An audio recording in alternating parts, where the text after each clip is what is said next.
আসসালামু আলাইকুম। আজকে সকালে নাস্তায় খেয়েছি রুটি দিয়ে পটল ভাজি আর ডিম ভাজি। পটল ভাজি খাওয়ার সময় আমার শ্বশুর আব্বার কথা আমার সবসময় মনে পড়ে। আব্বা আমার হাতের পটল ভাজি খেতে ভালোবাসতেন। আব্বা আমার হাতে অনেক কিছু খেতেই ভালোবাসতেন। আব্বা যখন চিকিৎসার জন্য ঢাকায় আসতেন তখন আমি চেষ্টা করতাম আব্বার প্রিয় আইটেমগুলো আব্বাকে রান্না করে খাওয়াতে।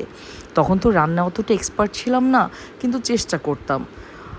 আসলে দেখা গিয়েছে খুব মনে পড়ছে আজকে আব্বার কথা। আর দুপুরে আমি রান্না করেছি মুড়ি ঘন্ট, রুই মাছের মাথা দিয়ে মুড়ি ঘন্ট। আর সেজন্য প্রথমেই আমি মুগ ডালটা ভালোভাবে টেলে নিয়েছিলাম। আর এরপর আমি মুগ ডালটা টেলে নেওয়ার পর সেটাকে পানিতে ভিজিয়ে রেখে দিয়েছি।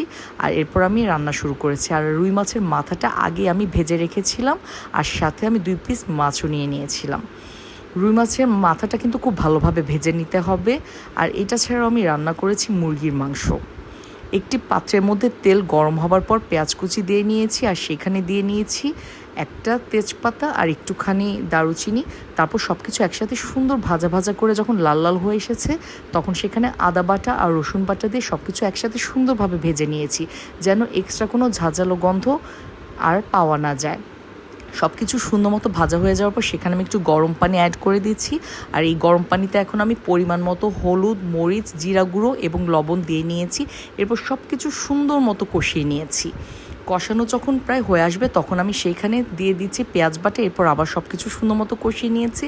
আর কষানো যখন পুরোপুরি হয়ে যাবে, যখন মশলার উপর তেলটা ভেসে আসবে তখন সেইখানে আমি মুগ ডালটা অ্যাড করে দিব।